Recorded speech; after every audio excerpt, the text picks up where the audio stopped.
ভারত কিছুদিন গত ৮ তারিখে তারা হচ্ছে যে তাদের বর্ডার দিয়ে হচ্ছে যে বাংলাদেশে যে পণ্যগুলি রপ্তানি করা হতো নেপাল আর ভুটানে, তো ওইখানে হচ্ছে যে এই রপ্তানি করার হচ্ছে সুযোগটা তারা বন্ধ করে দিয়েছে। ভারত একদিকে আমাদের বলে আর কি যে তারা আমাদের বন্ধু দেশ, পাশাপাশি আজকেও আমি নিউজে দেখলাম তারা বললো যে বাংলাদেশের সবচেয়ে মঙ্গল আসলে ভারতই চায়।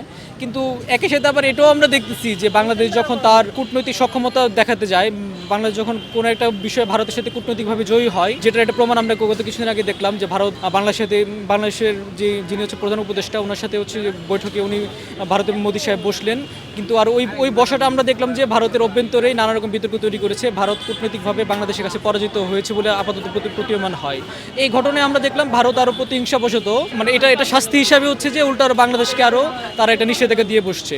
তো একদিকে বলতেছে আমরা বাংলাদেশের বন্ধু, আবার আরেকদিকে হচ্ছে যে বাংলাদেশকে তারা নানাভাবে তারা নিষেধাজ্ঞা দিয়ে যাচ্ছে। এই জিনিসটা আসলে খুবই দ্বিচারিতা আসলে। তো এখন আমার মনে হয় যে বাংলাদেশেরও আসলে এখন একটা কাউন্টার মেজার নেওয়া উচিত এই ঘটনায়। যেহেতু হচ্ছে যে ইউনূস সাহেবের সাথে বৈঠকের পর ভারতে এটা করছে, একদম উইদাউট কোনো আগের কোনো নোটিশ ছাড়াই এটা করছে। আমার মনে হয় যে এটা একটা রাজনৈতিক উদ্দেশ্য প্রণোদিত, বাংলাদেশকে আসলে আরও বেকায়দে ফেলার জন্য এই কাজগুলো ভারত করে। আপনারা দেখবেন যে ভারতের পররাষ্ট্রমন্ত্রী তিনি আজকে পর্যন্ত এই কথা বলার চেষ্টা করেছেন যে তারা প্রকৃত অর্থে বাংলাদেশের মঙ্গল কামনা করে, কিন্তু বাংলাদেশের এই স্বাধীনতার পর থেকে আজ পর্যন্ত ইতিহাস সাক্ষী দেয় যে ভারত বাংলাদেশের জন্য কল্যাণের চাইতে সবসময় স্বার্থপর আচরণ করেছে এবং বাংলাদেশকে তারা একটি রাজ্যের মর্যাদায় নামাতে চেয়েছে এবং সেইভাবে ব্যবহার করতে চেয়েছে। ভারত কর্তৃক যেই পদক্ষেপ নেওয়া হয়েছে বাংলাদেশের পণ্য রফতানি সংক্রান্ত বিষয়ে, এটি আসলে সেরকমই একটি পদক্ষেপ বলে আমরা মনে করি। যখন বাংলাদেশ দুর্নীতির একটি ধ্বংসস্তূপ থেকে ঘুরে দাঁড়ানোর জন্য চেষ্টা করছে, সে সময় ভারত যদি প্রকৃতই কল্যাণকামী হতো তাহলে ভারত তার পক্ষে যতটুকু সম্ভব ততটুকু সুযোগ আমাদেরকে দিতে পারত।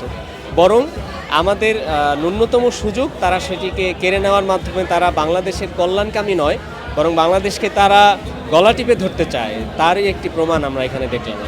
আমরা আশা করব যে তারা এখান থেকে শুধরে যাবে, কারণ তারা বলতে চাচ্ছে যে দীর্ঘ ১.৫ দশক তারা একটি শাসকের সাথে সম্পর্ক স্থাপন করেছিল। এখন তারা বলছে যে তারা জনগণের সাথে সম্পর্ক চায়। যদি জনগণের সাথে সম্পর্ক চায় তাহলে জনগণের জন্য কল্যাণকর কাজ অবশ্যই ভারতকে করতে হবে।